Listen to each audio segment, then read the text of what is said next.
Le but de notre conférence est de vous parler un peu d'IA, enfin d'intelligence artificielle et de transition écologique. Je suis accompagné de Marc Léaubé, que je laisserai présenter tout à l'heure, et qui nous présentera les initiatives menées par le ministère et les collabs sur ces sujets-là. L'idée, c'est une toute petite introduction, on va dresser un peu le panorama de ce qu'on voit aujourd'hui sur ces sujets-là. Et puis après, on ira dans des choses plus concrètes. Et surtout, on vous laissera poser vos questions à la fin, parce que c'est là que c'est le plus intéressant. Je me présente rapidement, donc je suis Guylain de Pierrefeu, je suis directeur associé du cabinet Wavestone et je m'occupe des sujets IA pour l'ensemble des secteurs qu'on accompagne. Donc j'accompagne beaucoup d'acteurs privés, quelques startups, beaucoup d'acteurs publics sur les sujets de comment, j'allais dire, opérationnaliser l'intelligence artificielle et comment en faire autre chose que des proof of concept dans des garages. Et du coup, c'est ça qu'on va essayer de regarder un peu rapidement. Juste, je fais un petit disclaimer au début.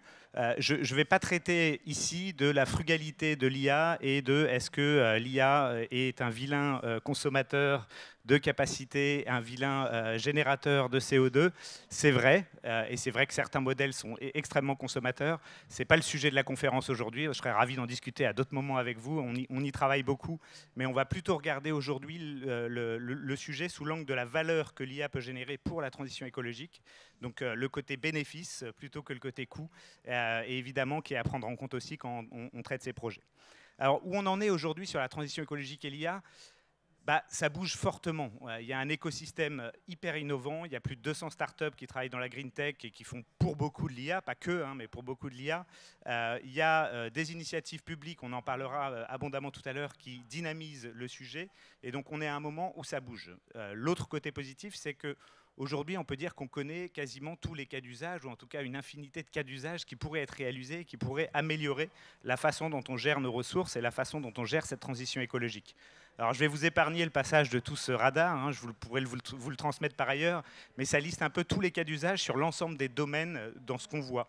Donc, sur les villes et agglomérations, sur le logement, sur le transport routier et ferroviaire, sur le transport maritime et aérien, sur les infrastructures, sur la gestion des risques technologiques, sur des risques technologiques et naturels, sur la biodiversité, sur l'agriculture. Dans tous ces cas-là, vous voyez les trucs les plus excentrés sont les sujets qui sont déjà quasiment matures, qu'on commence à voir émerger, soit dans des collectivités, soit chez des acteurs privés. Et donc on est vraiment à un moment où ça bouge. Et plus on est vers le cœur, plus c'est des sujets de recherche sur lesquels il y a encore beaucoup à faire, mais sur lesquels c'est en train de bouger.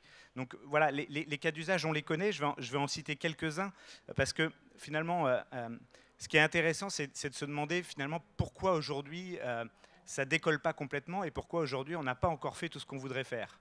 Moi, je suis toujours étonné, si on veut prendre des exemples très concrets, de voir qu'on est capable aujourd'hui de détecter que vous avez construit une piscine ou un abri de jardin et que vous ne l'avez pas déclaré, mais on n'est pas capable de détecter une coupe-frange dans une forêt, une décharge sauvage, etc.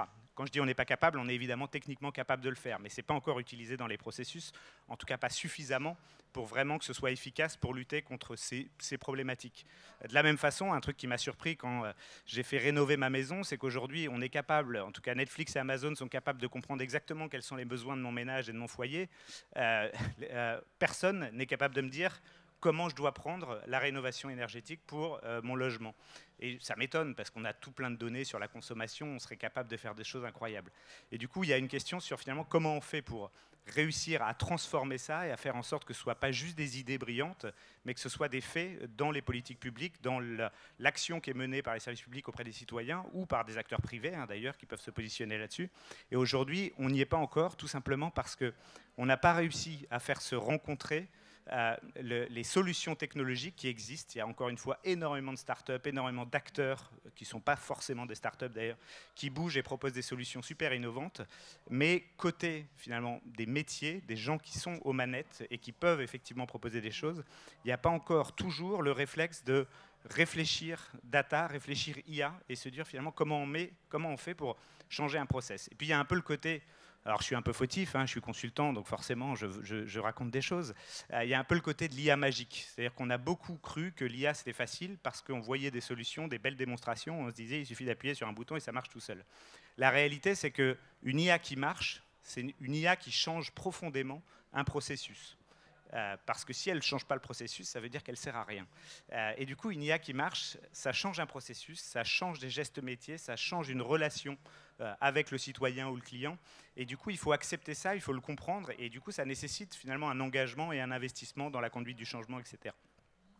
Donc aujourd'hui, voilà, on voit qu'il y a plein de cas d'usage, il y a plein d'initiatives, mais on n'arrive pas encore complètement à faire le switch, même si j'ai bon espoir, et Marc nous le démontrera juste après, que ça va s'accélérer encore plus fortement.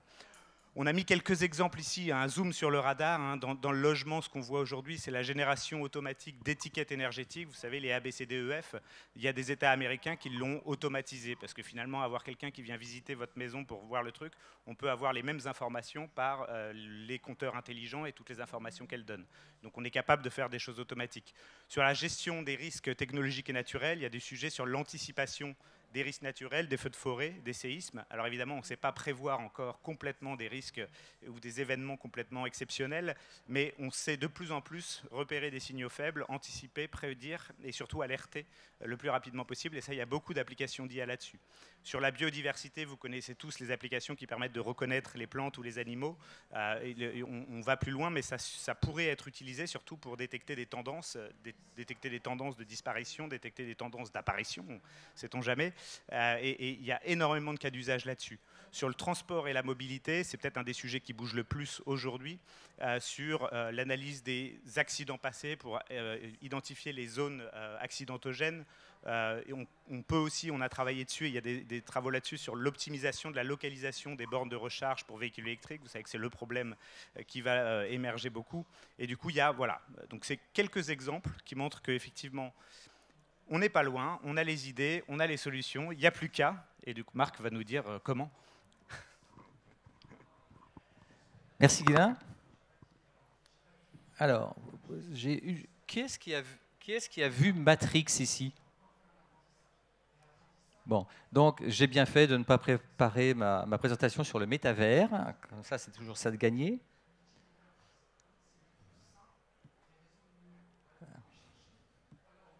Donc, je m'appelle Marc Léobet, je suis au ministère de la Transition écologique, de la cohésion des territoires, de la transition énergétique. J'ai fait que de la data dans ma carrière, ou à peu près. Et donc, je vais te contredire sur l'énergie, hein, justement. Mais, et donc, mon sujet, et pourquoi j'ai été invité à parler devant vous, c'est parce qu'on travaille à une communauté des acteurs de l'IA dans les territoires.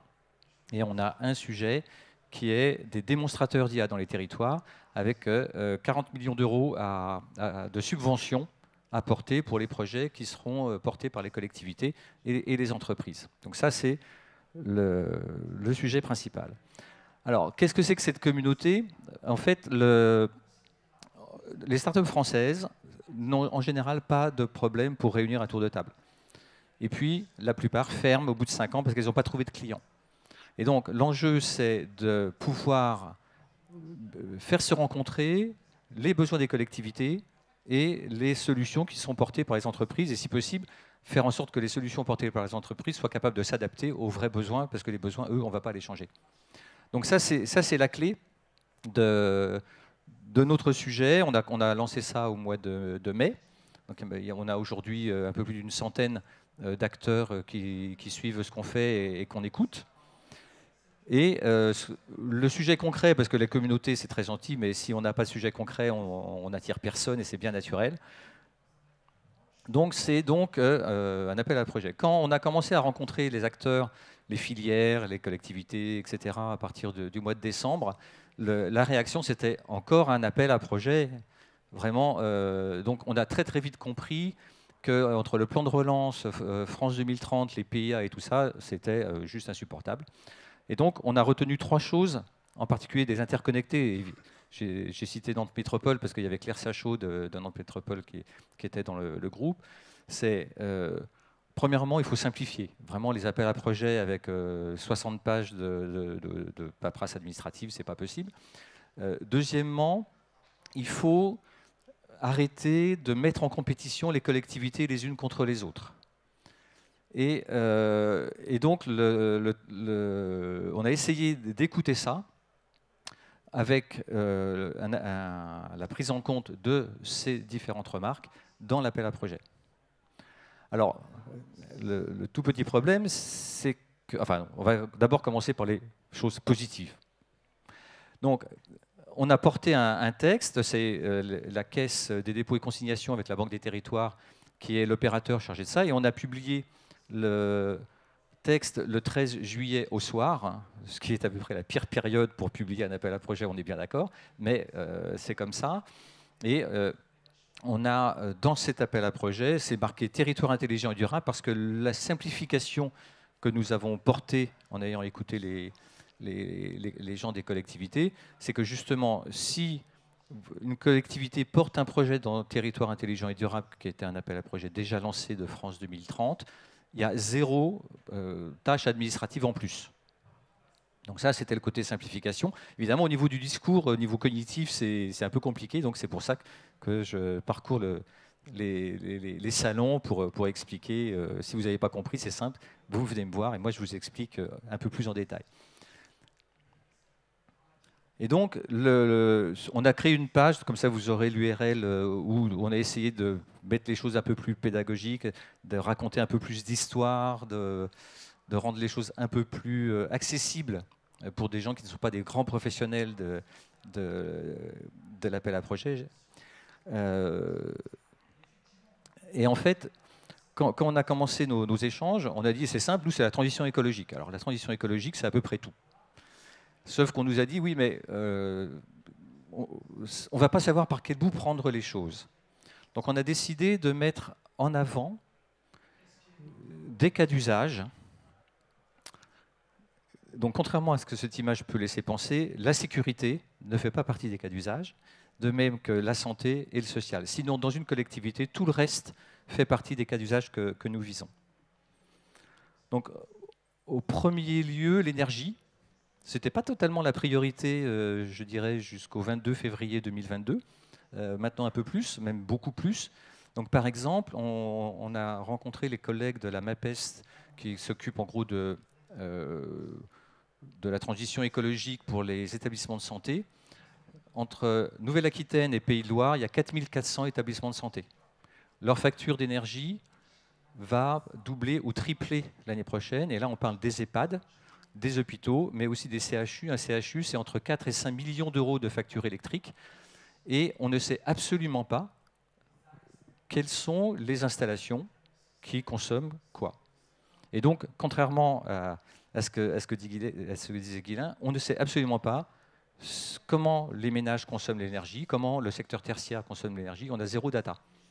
Et donc, on a lancé, nous, un projet au ministère pour suivre des consommations des ménages avec leur consentement, évidemment, de façon à essayer de comprendre qu'est-ce qui consomme vraiment de l'énergie dans un ménage et quelles sont les pratiques des gens.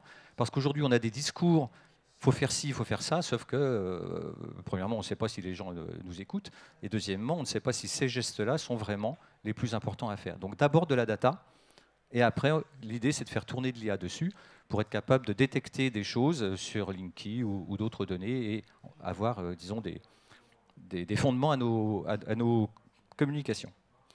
Le deuxième élément, c'est la mobilité. Guilain en a parlé. On a un accès, on se pointe d'abord sur la mobilité douce et les transports en commun. Pourquoi? Parce que le véhicule autonome, etc., il y a déjà beaucoup d'argent qui va les financer. Donc nous, en transition écologique, on essaye d'aller plus sur ces deux sujets-là. Ensuite, la ville durable, donc tout ce qui est urbanisme en particulier. Comment fonctionne une ville? C'est des choses qui sont connues, j'imagine, des gens qui sont dans ce salon. L'économie circulaire avec un accent particulier sur les déchets du bâtiment. D'une part parce que ça occasionne des transports par camion assez effarants. D'autre part parce que si on est capable, donc ça on a rencontré les grands majors du bâtiment, si on est capable de savoir ce qu'on peut récupérer dans un immeuble en déconstruction, ça peut diminuer le coût de 10% et donc ça diminue le prix du mètre carré pour les futurs occupants. Et puis enfin la participation citoyenne, parce qu'on a vu avec le grand débat national que pouvoir détecter ce que disent les gens réellement et non pas ce qui est traduit par les différents filtres pour ne pas fâcher les commanditaires, ça marche, c'est important. Et donc, par exemple, c'était la ville de Rennes qui nous disait qu'il voulait utiliser ce type de traitement du langage naturel par machine learning pour le tracé d'une future ligne de tramway. Donc, pouvoir écouter les gens dans leur réalité du discours et non pas par les traductions, c'est important pour les élus et donc pour les fonctionnaires qui y sont attachés. Donc ça, c'est quelques cas d'usage qu'on met en avant, mais ça concerne aussi les îlots de chaleur urbains, l'eau, la biodiversité, la pollution de l'air, tout ce que vous pouvez imaginer et peut-être au-delà. Donc le calendrier, c'est à court terme. Donc j'ai cité les quelques dates. On fait un webinaire de la communauté le 22, donc après-demain. Et puis le 7 novembre, c'est la fin de la première vague. Alors le 7 novembre, c'est demain. L'idée, c'est si vous avez déjà, vous collectivité ou vous entreprise, un projet, vous en avez déjà discuté, on le subventionne à hauteur de 50%. Donc il y a peut-être une opportunité à accélérer dans les 6 semaines qui viennent pour boucler cela, le porter, et puis être cofinancé plutôt que payé entièrement. Mais l'autre élément, c'est que le monde ne va pas s'arrêter le 7 novembre. Et on se place, nous, dans la construction d'une dynamique. La communauté des acteurs, elle sert à construire une dynamique de façon à ce que tout le monde monte en maturité sur le sujet. Et on aura un autre appel à projet en 2023, un autre appel à projet en 2024, de façon à construire les choses dans la durée. Les collectivités sont plus agiles que l'État, mais néanmoins, on sait que c'est long de convaincre des élus, etc., etc. Donc il y aura un avenir avec quelque chose qui nous est imposé par France 2030. Il faut aussi être au service des entreprises. Donc à partir de l'année prochaine, on ouvrira l'appel à projet à des entreprises qui ont de l'importance pour les territoires, là où elles sont implantées. On a déjà des contacts avec Renault, donc on sait que toutes les grandes usines qui sont installées dans les différents territoires sont évidemment très suivies au niveau des politiques pour les aider à aménager, également par le gouvernement. Et donc on subventionnera de la même façon des utilisations de gains d'énergie pour Renault, parce que c'était leur problème, mais aussi pour GRDF, qui est l'opérateur de distribution du gaz, sur des problématiques d'optimisation, de récupération du biométhane naturel dans les décharges, dans les choses comme ça. Donc, comme le disait Guilain, c'est partout. Et notre enjeu à nous, c'est qu'on puisse utiliser cette technique, ce burin et ce marteau, parce que c'est jamais qu'un moyen, au service de ce qu'on espère faire pour le pays. Hop, donc ça, c'est un petit rappel de notre webinaire, parce que moi, mes primes sont directement indexées sur le nombre d'auditeurs. Non, je plaisante. Bon, c'est un peu court, mais vous avez la parole. Alors, le résumé de tout ça, c'est très rapide, c'est très compliqué, c'est très large. Le message, c'est, si vous avez des questions, nous, à l'Ecolab, on est à votre écoute, parce que comme le ministère n'est pas dans le jury, nous avons pris la décision de conseiller les porteurs de projets, de façon à ce que les porteurs de projets ne travaillent pas pendant des jours et des jours à produire un dossier qui serait juste hors champ. Et ça, c'était la 3e recommandation des interconnectés quand on les a rencontrés en décembre. Donc on fait ça, on est à votre disposition. Mes coordonnées sont à peu près partout sur les moteurs de recherche principaux et on vous répondra. Merci.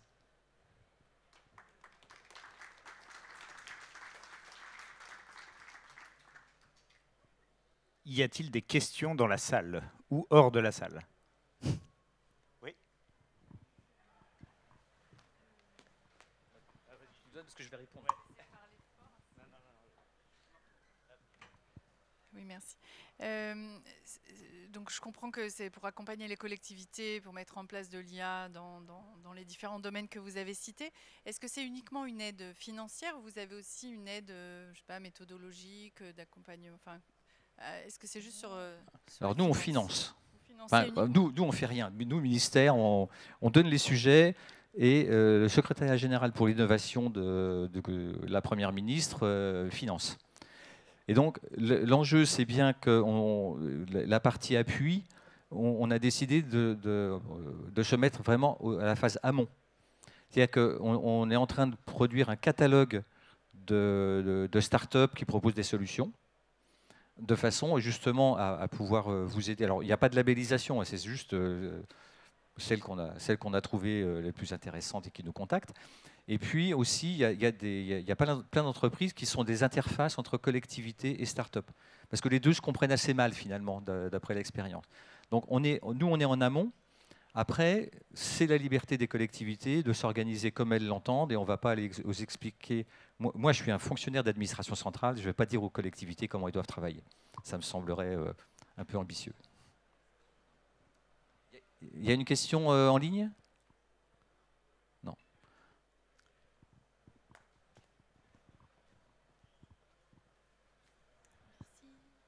Merci. Du coup, moi, j'ai collé le micro. Oui, c'est comme ça. Du coup, j'avais une question parce que j'ai l'impression que c'est pour la mise en place directement d'actions auprès de collectivités et plus tard d'entreprises.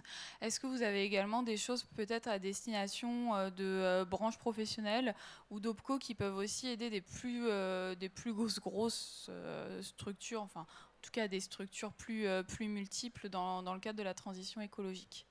Alors, on a aussi eu des échanges avec la Fédération française du bâtiment, par exemple. Ouais, typiquement. Donc, je n'ai pas encore d'exemple qui montrerait qu'une branche professionnelle peut se mettre quelque part au service d'une collectivité ou d'un groupement de collectivités. C'est-à-dire qu'un autre élément qu'on a repris aux interconnectés, c'est qu'on autorise dans l'appel à projet le groupement de collectivités, y compris en dehors des différentes régions. On peut avoir 2 régions qui portent un groupement ensemble, on peut avoir 3 métropoles qui portent un groupement ensemble, etc., etc. Donc la façon d'articuler les choses avec une filière, moi je ne la vois pas spontanément en tout cas. Donc ce qu'on voit plutôt, c'est, comment dirais-je, on intervient dans des groupes de travail IA, par exemple, de telle ou telle filière, et on explique ce qu'on fait, ce qu'on peut faire, et après c'est les entreprises elles-mêmes qui se lancent avec leur collectivité de référence ou des choses comme ça. Aujourd'hui, c'est pas, nous, on ne finance pas des filières, on finance des actions, on est plutôt, comment dirais-je, c'est peut-être curieux, mais on est plutôt bottom-up. On veut que ça marche sur le terrain, puis après, aller expliquer aux filières, enfin que les professionnels expliquent aux filières comment ça marche. Donc ça serait plutôt un hub d'entreprise à la rigueur qui se tournerait vers la région, enfin qui ferait quelque chose d'assez général avec plusieurs acteurs, dont des acteurs locaux publics, pour derrière avoir des financements. Carrément, c'est vraiment l'idée de groupement et charge aux entreprises de se grouper de façon complémentaire, évidemment, et de trouver une ou plusieurs collectivités qui vont évidemment diminuer la part individuelle d'apport, parce que s'il y a 50% de subventions, il y a 50% d'argent frais qui doit être sorti. Et comme on est ambitieux sur ce qu'on veut faire, le seuil minimum du projet, c'est 1 million. Dont l'acquisition de données par des capteurs, parce qu'il n'y a pas d'IA s'il n'y a pas de données, on en a parlé. Et donc, ça veut dire qu'on peut monter on peut installer des capteurs. Typiquement, je pense à l'énergie, parce qu'on est un tout petit peu focalisé. Dans le prochain webinaire, il y aura 5 startups dans le domaine de l'énergie, tertiaire, ménage, etc. Parce qu'on veut absolument que ça avance, quoi. Non, je pensais à eux particulièrement parce qu'il y a eu beaucoup d'appels à projets sur le numérique, il y a eu beaucoup de Covid, et là, ce qui ressort aujourd'hui de la part des branches professionnelles et des OPCO, c'est beaucoup de choses qui ont lien avec la transition écologique. Et voilà, je trouve que c'est un sujet qui est assez intéressant et sur lequel je pense qu'ils vont avoir des gros besoins de formation. Le bâtiment, ça en fait partie, mais il n'y a pas que eux. Et du coup, à voir comment ça peut s'articuler. Il y a un projet dont j'ai entendu parler qui est d'utiliser l'intelligence artificielle pour voir comment combler le manque de main-d'œuvre dans certaines parties du bâtiment. Ouais. Si c'est de l'IA pour le bâtiment, pour la rénovation énergétique, c'est éligible. Ok. Attendez, c'est difficile de dépenser 40 millions, donc il faut qu'on soit inventif, nous. Merci. On a peut-être la place pour une dernière question. Non, on me dit non. Une dernière très rapide, non? Sinon, on sera disponible après. De toute façon, je suis là toute l'après-midi. Je suis sur Internet, sur Twitter, sur LinkedIn. Et vraiment, on veut vraiment que si vous avez des questions, vous nous les posiez, de façon à ne pas être bloqué simplement parce que vous dites mais est-ce que c'est A ou est-ce que c'est B?